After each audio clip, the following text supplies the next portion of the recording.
E aí, galera, beleza? Seguinte, depois de a gente ter feito uma primeira parte sobre o conteúdo de Brasil Colônia, vamos fazer algumas questões juntos aqui, acho que são 5 ou 6 questões, pegando, assim, o que eu estou chamando de primeira parte é desde o início do processo de colonização até a expulsão dos holandeses.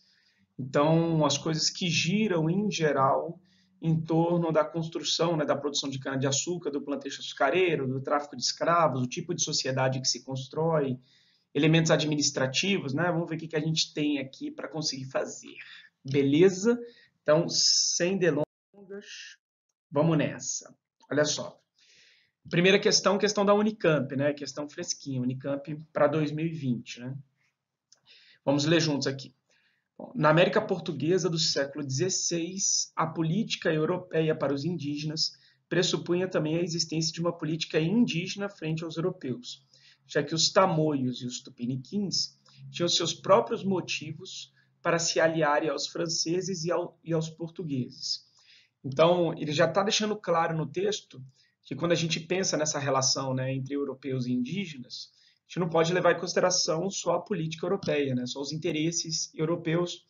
Por exemplo, como ele está falando ali de franceses e portugueses, né, nos remete ao início da colonização, né, principalmente ao século XVI até o início do século XVII, mas principalmente no século XVI. Lembra que tinha muita influência francesa, né, no território brasileiro. Para falar a verdade, nesse começo de colonização, boa parte do território tinha mais presença francesa do que presença portuguesa mesmo. E as coisas circundavam, né, ainda giravam em torno da exploração de pau-brasil, onde a França tinha uma das principais praças, tanto de comércio de tecidos, quanto de feitura mesmo, né, de manufaturas, que produziam tecidos. Você sabe que o pau-brasil abastecia lá o mercado de tinturas, né, portanto, essa indústria têxtil que tinha na Europa. Então, ao se levar em consideração a presença europeia, seja portuguesa, que é o que designava lá o Tratado de Tordesilhas, mas ninguém respeitava aquela merda, né? Ou então a presença francesa na prática, não se pode levar em consideração só o interesse europeu, mas sim também o interesse indígena. E daqui a pouco eu vou estender o comentário sobre isso. Você vê que ele está falando sobre tamoios, tupiniquins, né? Nos remete àquela confederação dos tamoios, né? Aquela guerra onde franceses e aliados indígenas contra portugueses e aliados indígenas, que eram rivais ali entre si, né, disputaram aquela guerra na invasão francesa lá na Baía de Guanabara, né, na formação do Rio de Janeiro, a França Antártica, certo?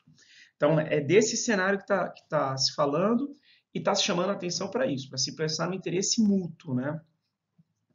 Então, ó, com base no excerto e nos seus conhecimentos sobre os primeiros contatos entre europeus e indígenas no Brasil, assinar a alternativa correta. A população ameríndia era heterogênea e os conflitos entre diferentes grupos étnicos ajudaram a definir, de acordo com suas próprias lógicas e interesses, a dinâmica de seus contatos com os europeus. Já tem bem cara, né? Você vê que ele destaca bem de acordo com suas próprias lógicas e interesses. Então, está bem na linha do texto.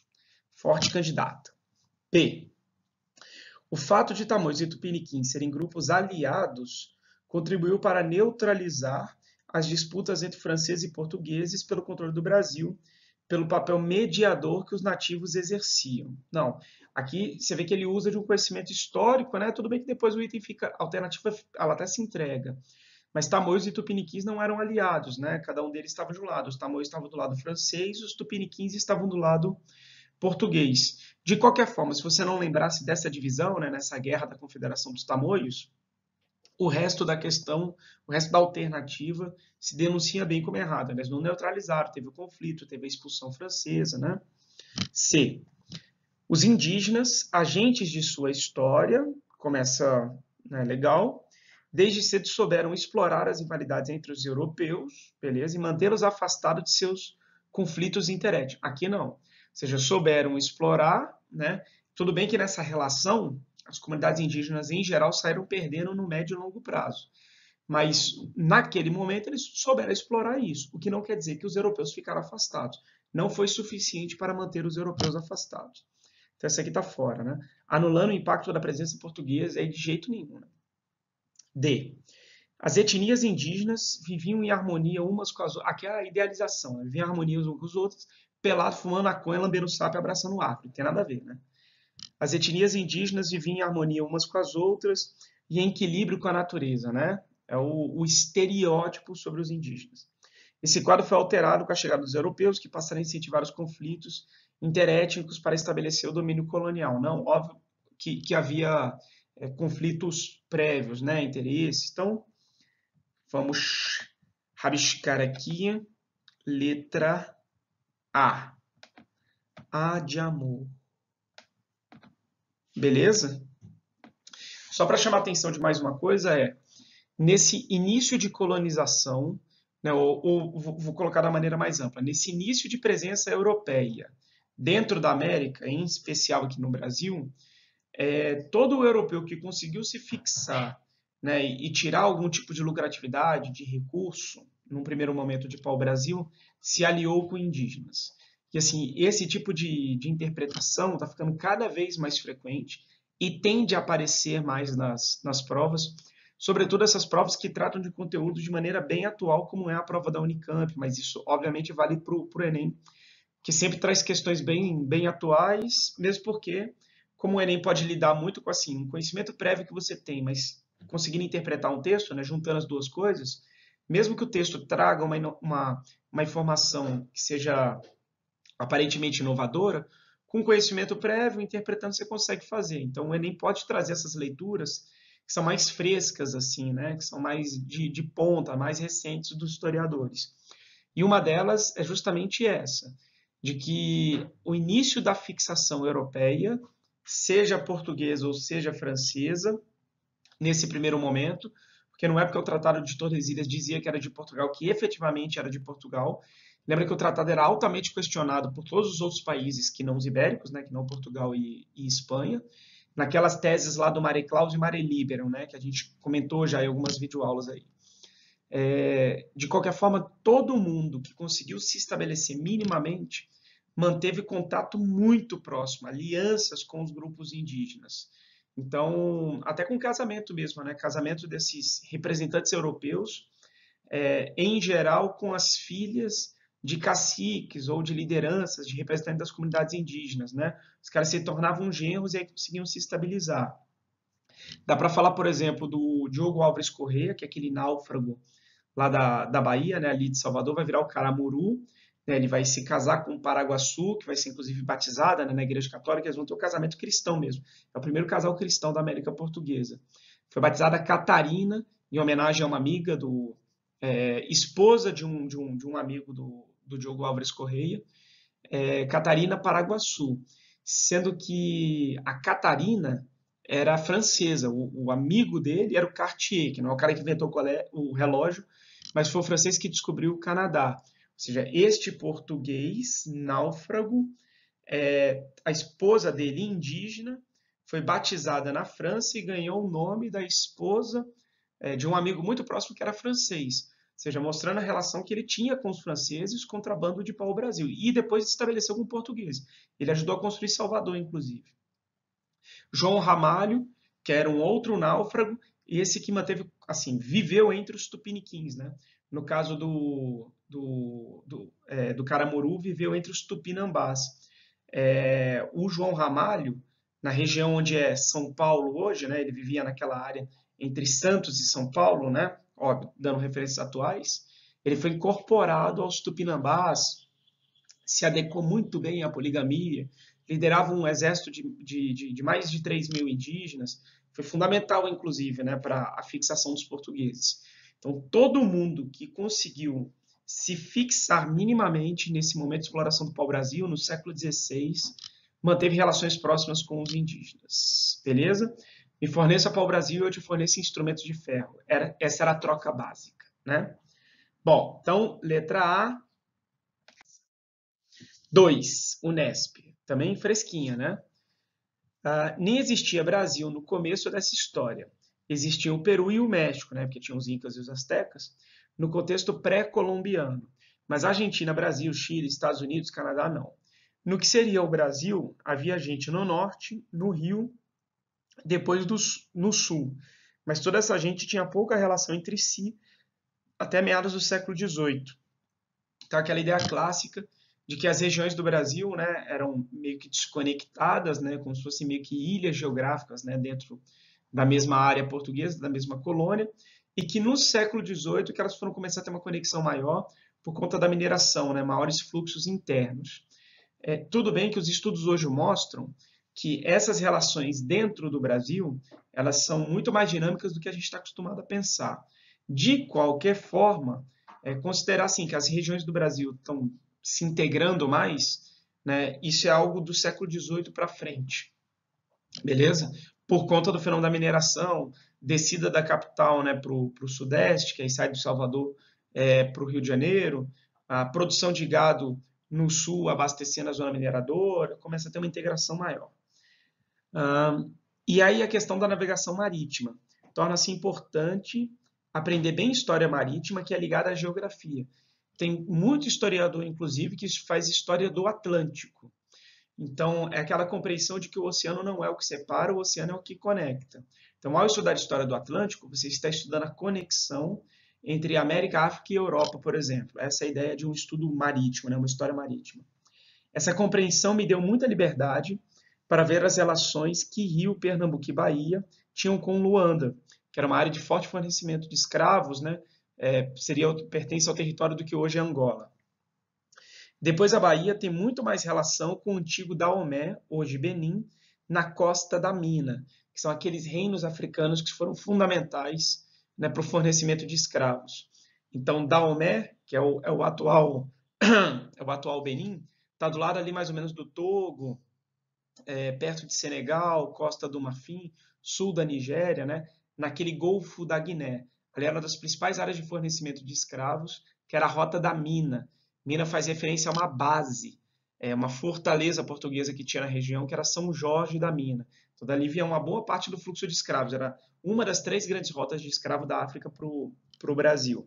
A Bahia tinha uma relação muito, muito próxima. Teve um baiano, inclusive, Francisco Félix, que se tornou vice-rei do Daomé, considerado um xaxá, protegido pelo rei do Daomé, inclusive, por conta da influência dele. Era um traficante de escravos, baiano, né, mestiço. Então, depois a Bahia tem muito mais relação com o antigo Daomé, hoje Benin, na costa da Mina. Isto formava um todo muito mais do que o Brasil ou a América Portuguesa. Então, o Brasil tinha muito mais relação com essa história do Atlântico do que relação com o resto da América, entende? O Brasil está muito mais conectado a Angola do que conectado ao resto da América. É isso mais ou menos que o texto quer colocar. Nunca os missionários entraram na briga para saber se o africano havia sido ilegalmente escravizado ou não, mas a escravidão indígena foi embargada pelos missionários desde o começo. Isso também é um pouco interesse dos negreiros, ou seja, que a escravidão africana predomine. Qual é o motivo de predominar a escravidão de origem africana? O lucro do comércio de escravos. Se ainda você tem na cabeça aquela coisa, porque o indígena era preguiçoso, porque facilitava a fuga do indígena, né? Não tem nada a ver com isso, beleza? O indígena conhece o território, então ele foge mais fácil. Quando o africano é aprisionado, ele é aprisionado na África. Ou seja, ele conhece o território, por que ele não foge lá, né? E também é o seguinte, quando o indígena era aprisionado aqui, ele era deslocado para ir para uma outra área. Eles eram aprisionados no interior, eram deslocados para a faixa litorânea. O indígena não conhece o território brasileiro, ele conhece a área dele. Então, se ele é capturado ali no interior e é deslocado para o litoral, né, ele também está numa área que é desconhecida. Tudo bem que a mesma massa continental, né, mas ele está numa área que é desconhecida. Se é brasileiro, se eu te levar para o Amapá, você está perdido, né, que é Brasil, que você conhece Brasil. Né? Então, o elemento da fuga não é um argumento tão forte assim. O da preguiça, então, aí é surreal. Mesmo porque se você disser que o indígena não era o escravo principal porque ele era preguiçoso, o que por si só já é um preconceito, né? Não é que ele é preguiçoso, ele tem uma outra lógica, e eles trabalhavam com o pau-brasil, né? Então, que preguiça é essa? Se você está dizendo que o indígena não foi a principal mão de obra porque era preguiçoso, e o africano foi a principal mão de obra escrava, então, sem querer, indiretamente, silenciosamente, você está dizendo que o africano era disposto para a escravidão. E aí é um preconceito mais absurdo ainda. Então, cuidado com essas justificativas. Por que o tráfico de escravos de origem africana predominou? Porque é um novo e um grande comércio. Então, isso gera uma lucratividade para esses traficantes, comerciantes para Portugal, que a escravidão indígena internamente não rolava. E aí tem o interesse da igreja de querer catequizar o indígena porque ela está perdendo espaço na Europa. Tudo bem? Tarará, a escravidão tem dois processos. O primeiro é a despersonalização e o segundo é a dessocialização, né? Ou seja, eu despersonalizo a pessoa, eu dessocializo ela porque eu estou tirando ela do contexto dela. Aquela árvore do esquecimento tinha a ver com isso, né? Então, tem um mapazinho aí falando justamente dessas rotas. Ó, essa rota aqui mais em cima é a rota da Guiné, né? Em geral, os escravos embarcavam de uma ilhazinha aqui que era Cabo Verde.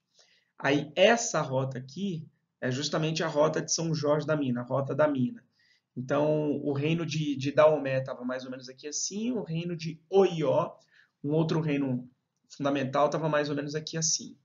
E aí daqui vinha a rota de Angola, né, que pega o que seria o atual Congo e Angola atualmente, né, aqui ó, Benguela, tem até música do Jorge Ben, né, com essas localidades.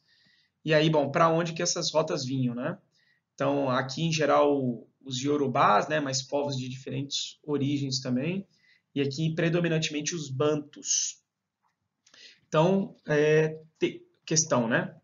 O texto estabelece a formação do Brasil a partir da navegação marítima, o que implica reconhecer a importância a da imposição de uma lógica global de comércio e da dissolução das fronteiras entre os territórios colonizados na América. Não, dissolução não, né?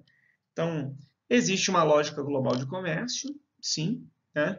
Cada vez mais envolvendo o mundo todo, mas dissolução de fronteiras não, tanto que o Brasil tem mais a ver com o Atlântico do que com o resto da América, então as fronteiras não estão dissolvidas. B.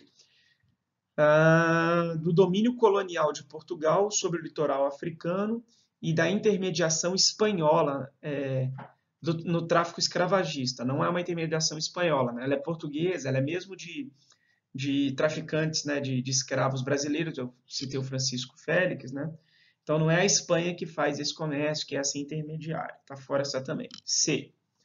Do controle das rotas marítimas por navegadores italianos. Ah, isso aí é lá no Mediterrâneo com renascimento comercial. No Atlântico não, né?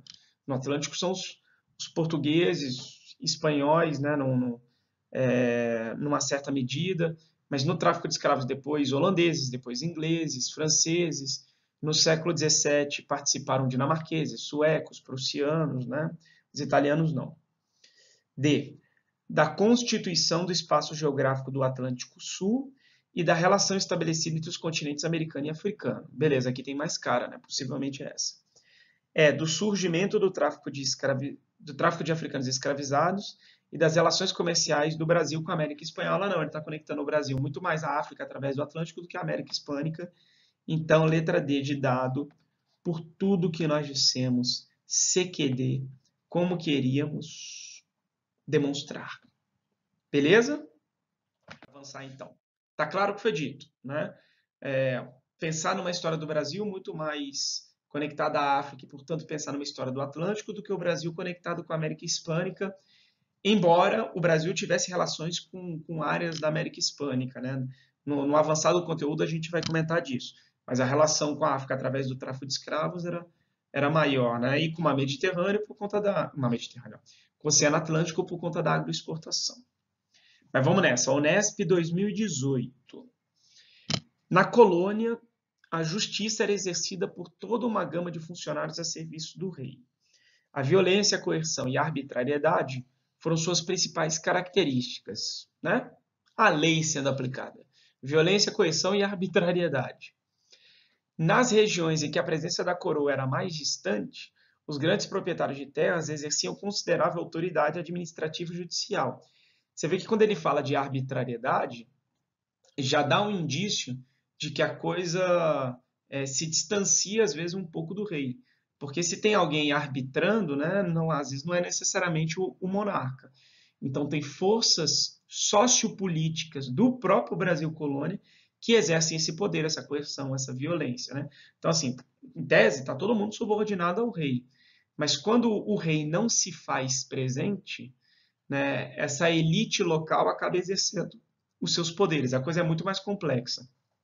Isso é legal porque faz a gente pensar naquela coisa de que o absolutismo, do jeito que a gente imagina, né, ele não existia.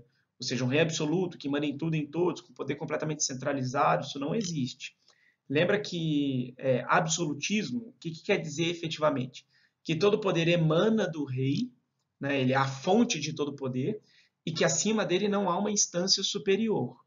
O que não quer dizer que não haja distribuição de poderes, o poder emana dele. O que não quer dizer que só ele exerça o poder. Então, assim, o Brasil tem poder, né? Há poderes no Brasil, óbvio. Tem governo geral, tem capitães donatários, tem Câmara Municipal. E quando a vontade do rei se faz menos presente, esses poderes locais, eles aumentam a sua influência, de maneira arbitrária, violenta e por aí vai, né? Aí, os grandes proprietários de terra exerciam considerável autoridade administrativa e judicial. São os homens bons da época, aquilo que vai virar o coronel depois, né? No sertão, os potentados é quem tem poder, quem tem potência. Os potentados impunham seus interesses à população livre, né?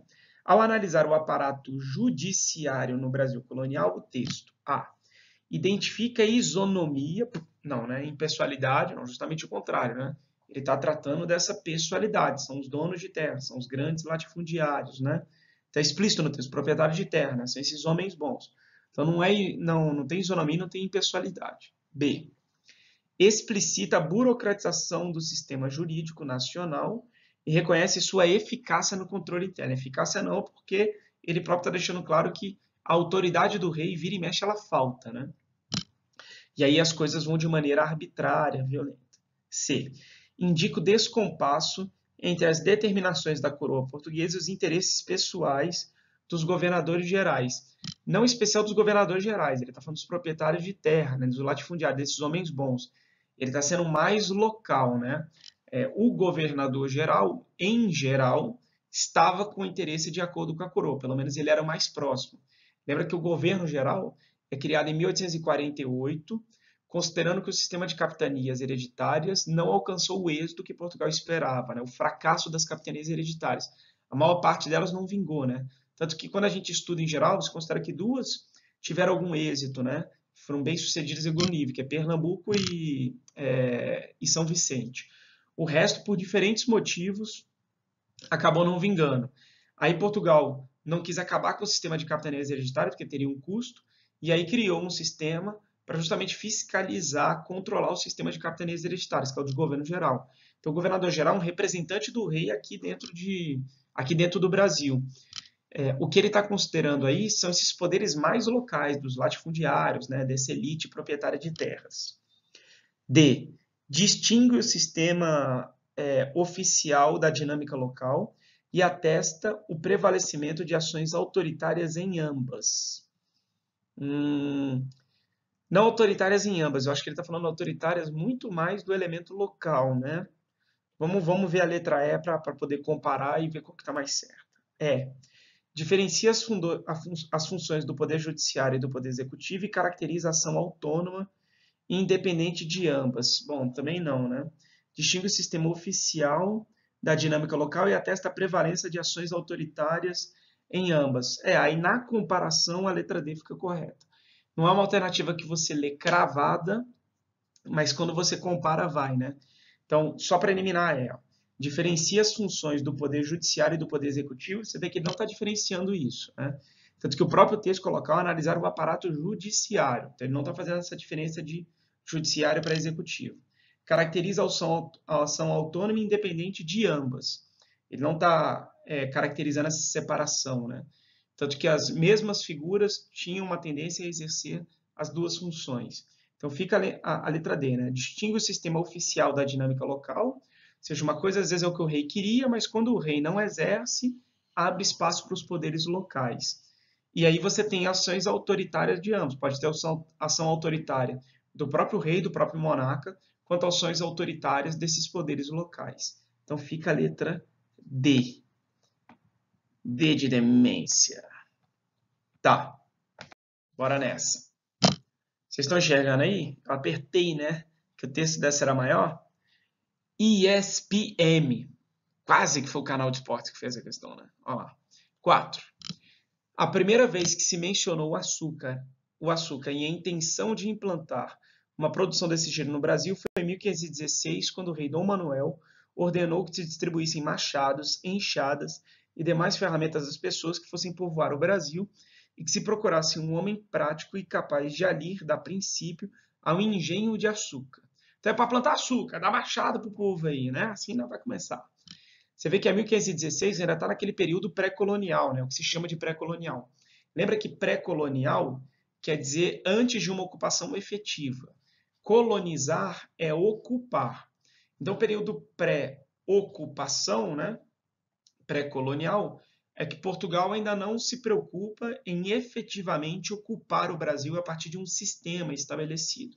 Então, existe uma presença portuguesa, né? Aquelas explorações guarda-costas, explorações exploratórias, né? O início de aliança ali localmente com indígenas, o pau-brasil, lembrando sempre da presença francesa, né? Do contrabando francês. De qualquer forma, já nesse período, o rei de Portugal já está projetando a agricultura, e se você lembrar da própria carta do Pero Vaz de Caminha, né? Não se encontrou metais preciosos, né? Ou seja, não se viu ouro, nem ferro, não se viu ouro, nem prata, nem ferro, lá vimos. Ou seja, nem ferro a gente viu lá.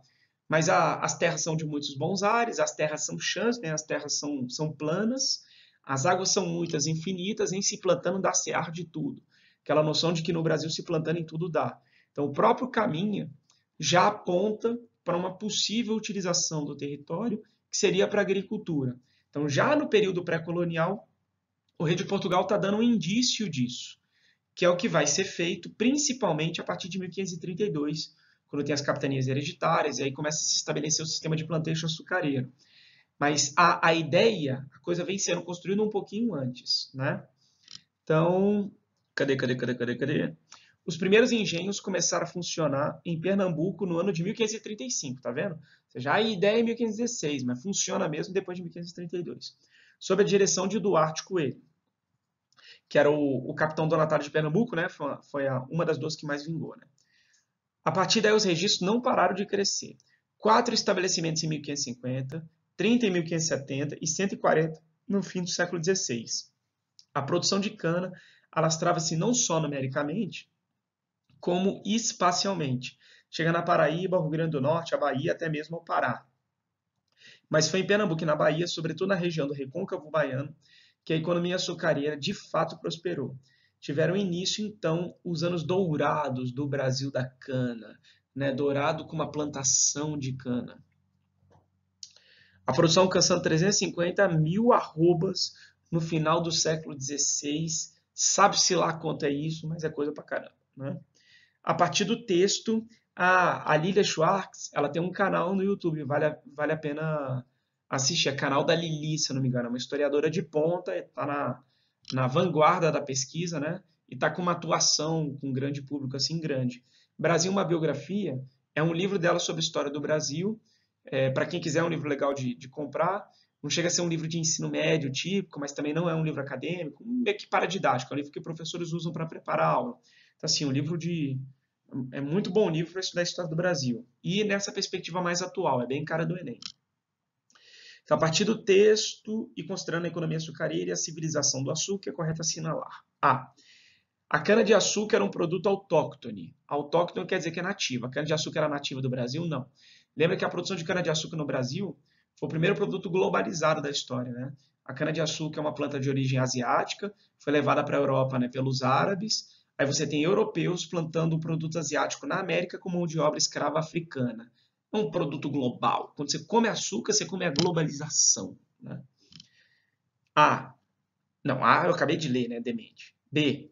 A produção e comercialização do açúcar ocorreram sob a influência do livre-cambismo, né, da livre troca. A gente está falando do mercantilismo. E assim, o Brasil não era uma grande roça de açúcar. As próximas aulas, inclusive, a gente vai tratar disso. De uma outra faceta da economia brasileira, que não era a agroindústria açucareira exportadora. Então, o comércio de escravos, a produção de tabaco, de algodão, criadores de gado. A gente vai ver, inclusive, que as maiores riquezas do Brasil não eram de senhores de engenho, e sim de comerciantes de escravos. E dentre as maiores riquezas, os produtores de tabaco estavam entre elas, rivalizando com o pessoal da cana-de-açúcar tranquilamente. De qualquer forma, quando se fala do açúcar, você está falando do mercantilismo. E aí é monopólio estatal, não tem livre cambismo, né? Liberdade de comércio, de troca, tem nada a ver com isso. C. A metrópole estabeleceu o monopólio real, porém a comercialização do açúcar passou para os porões dos navios holandeses, que acabaram por assumir parte substancial do tráfego, né, entre Brasil e Europa. Aqui tem bem cara de certo. E assim, a alternativa é muito boa, porque ele mexe com aquela noção de existe o pacto colonial, ou seja, Portugal exerce o monopólio, a exclusividade sobre o Brasil. Só que o pacto colonial, como qualquer coisa, ele não pode ser romantizado, não pode ser idealizado, igual a gente falou do absolutismo. Então, embora Portugal tenha um monopólio, o pacto colonial ele tem furos, por exemplo, a participação dos holandeses. Se o pacto colonial fosse absolutamente rigoroso, os holandeses não participariam.